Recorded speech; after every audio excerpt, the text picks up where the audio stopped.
sangat tajam.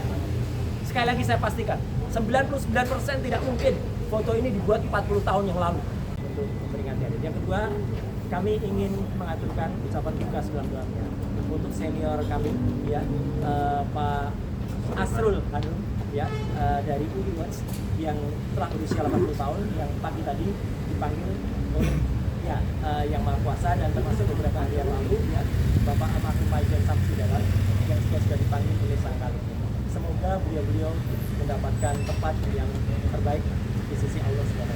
Nah, saya ingin menegaskan saja bahwa apa yang terjadi kemarin pada saat gelar perkara khusus itu adalah termasuk diawali dengan ketika mic penting ini.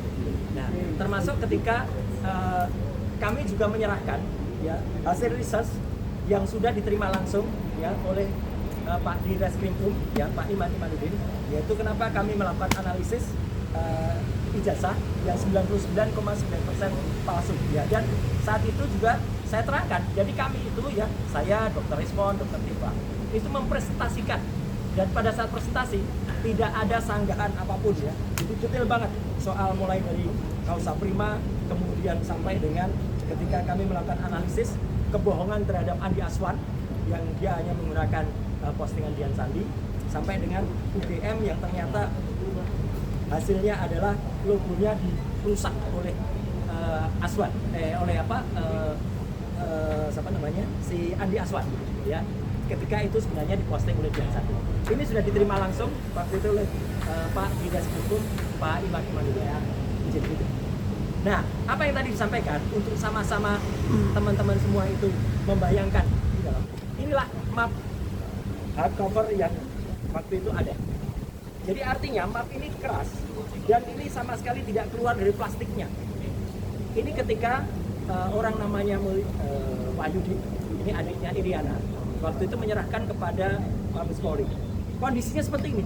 Bahkan yang aneh sebenarnya, kalau saya perhatikan, di map ini nokta atau kotoran yang ada di sebelah kiri ini tidak terlalu tampak. Kemarin tampak sekali. Saya jadi berpikir, apakah ini barang yang sama? Jangan-jangan ada barang yang lain. Jangan-jangan sekali lagi. Karena di sini sama sekali nggak ada watermark, sama sekali nggak ada emboss. Kenapa? Karena waktu itu kita belum mempermasalahkan watermark, belum mempermasalahkan emboss. Jadi jangan-jangan ada modifikasi lagi yang dilakukan terhadap ijazah yang ada di sini. Kenapa? Karena watermark dan embossnya itu tipis sekali, dan itu hanya secara grafis, secara visual, tidak bisa kami raba. Ya, karena itu sangat mungkin. Kenapa tipis? Karena kalau tebal nanti menimpa semuanya lagi. Nah, nanti saya jelaskan. Kenapa saya bisa melakukan analisis ini? Izin. Saya harus terangkan, ya, mohon maaf sekali lagi, jelek-jelek gini. 30 tahun yang lalu saya adalah juara nasional lomba fotografi. Juara nasional, juara 1. Ya, lomba fotografi nasional Piala Parpostel. Pada saat tahun yang sama saya juara 1 lomba perkebunan, foto perkebunan. Dan juara 2 lomba iptek Piala Pak Habibie waktu itu. Ya, dan saya juga orang yang tidak hanya berkutat di dunia fotografi potret. Saya adalah orang sejak SD. Sekali lagi, sejak SD, sejak tahun 78, saya sudah mencetak foto di kamar gelap sendiri di rumah saya di Pakualaman. Jadi saya mengerti betul apa itu fixer, developer, kemudian pengembang dan lain sebagainya. Jadi foto itu bisa kita cetak sendiri, tapi kemudian hasilnya pun tergantung kualitas bahan kimianya. Saya menulis tulisan panjang di beberapa media bahwa kalau prosesnya tidak benar, maka foto itu usianya kurang dari 10 tahun itu sudah ada tanda-tanda dia menghilang gambarnya atau bluish atau blur, ya. Dan itulah yang terjadi pada ijazah ini. Yang kemarin kita lihat seperti ini. Fotonya sangat jelas, sangat tajam.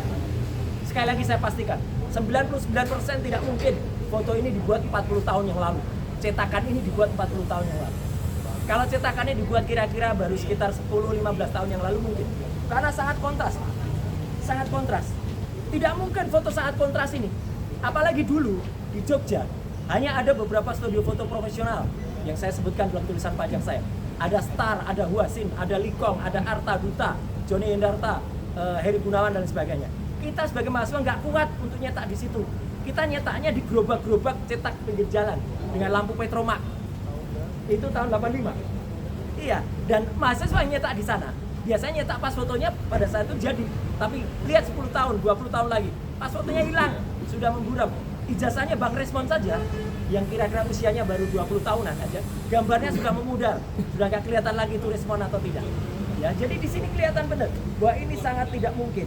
Dan apa yang tadi dikatakan kelihatan emboss dan juga watermark itu hanya secara grafis. Watermark itu kalau dia ijazah benar, dia sangat tajam seperti ini, Pak. Nah, ini ijazah benar ini. Watermarknya nampak betul, embossnya pun juga nampak betul dan bisa diraba. Bagaimana kita bisa meraba kemarin ya? Ijazah itu ada dalam stop map dan ada plastiknya. Sekali lagi tidak bisa dikeluarkan atau tidak boleh dikeluarkan. Kalau dikeluarkan kita bisa intip ketebalannya kira-kira berapa itu kita bisa intip karena harusnya tebal, tidak setipis itu. Itu ya teman-teman. Dan kemarin ada yang aneh. Bagaimana bisa Polda Metro memastikan dua ijazah ini identik.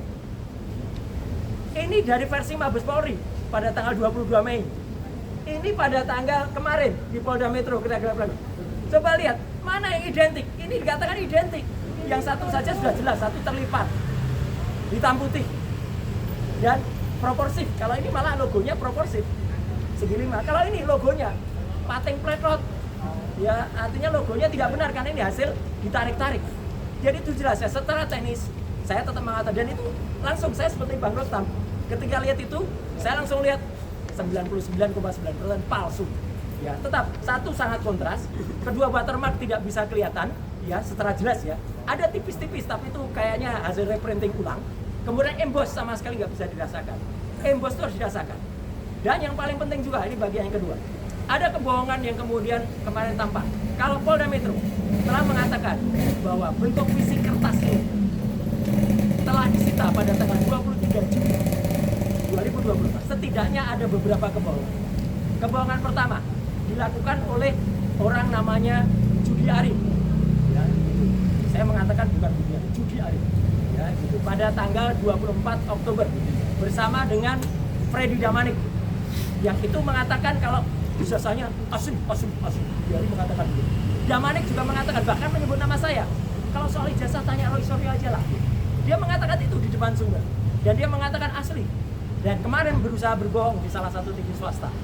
Freddy Damanik mengatakan, saya mengatakan scan. Saya putar langsung rekamannya. Ini. Tapi kemudian Mbak Elvira waktu itu tidak menunjukkan karena yang diputar adalah TV lain. Ya, tidak diputar di TV itu. Tapi artinya apa? Dia tidak mengatakan scan, dia mengatakan ijazahnya asli. Itu kebohongan pertama. Dilakukan oleh Budi Ari dan Freddy Damanik. Kebohongan kedua dilakukan oleh namanya Andi Aswan pada tanggal 19 dan 25 November yang telah mengakibatkan kerugian material pada seseorang namanya adalah Michael Sinat. Dia sudah melaporkan dan sukses teman-teman ya, harap diingat. Andi Aswan sudah timbul LP karena mengakibatkan kerugian material pada seseorang yang harus hadir di acara itu tertarik hadir dia karena disebutkan ijazah asli scan. Ternyata palsu, bukan scan. Dan kerugian dan kebohongan ketiga dilakukan oleh siapa? Joko Widodo sendiri.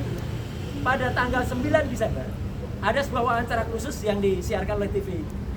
Nah, ini. Ya, nggak usah disebut TV-nya ya, gitu. Dia mengatakan di rekaman itu ketika diwawancara oleh Mbak Friska Clarissa, ya, dia mengatakan ijazahnya saya pegang. Gimana ijazah bisa dipegang?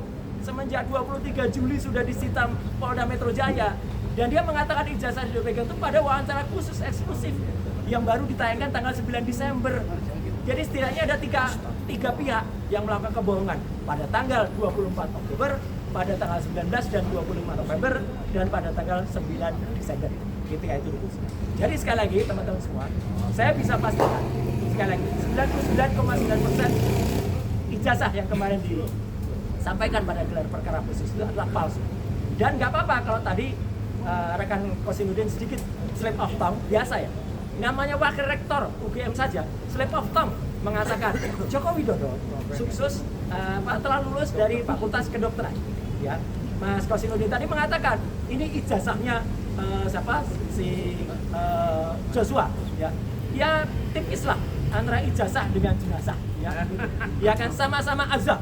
Kita juga punya lawyer namanya azab kan. Azam kan. Nah, itu ya. Itu azam kan. Jadi artinya ya kami insya Allah kalau ini tidak slip of tongue, jadi kami semua ketika gelar perkara khusus itu benar-benar melihat bahwa pada saat gelar perkara khusus kami tidak melihat dengan jelas yang namanya watermark ya. Kalau ada itu grafis.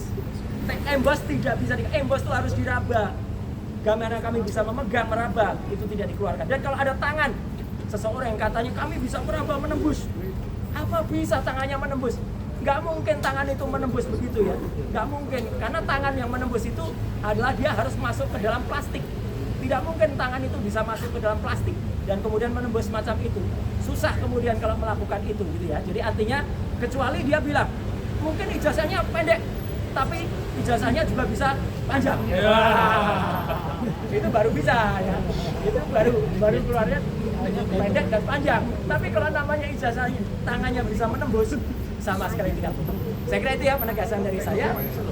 Oh, materainya juga ada materai hijau, ada merah. Itu nanti termasuk salah satu yang akan kita challenge pada saat itu karena tidak semua kita beberkan ya, karena pengalaman kita cerita soal emboss, kita cerita soal watermark diikuti itu ya, jadi itu yang tidak bagus. Jadi kira-kira itu teman-teman semua. Dan tadi ada salam juga dari Dr. Rismon, salam dari Dr. Tifa. Kita RRT tetap bersatu di bawah kuasa-kuasa hukum kami semuanya. Download Tribun X sekarang, menghadirkan lokal menjadi Indonesia.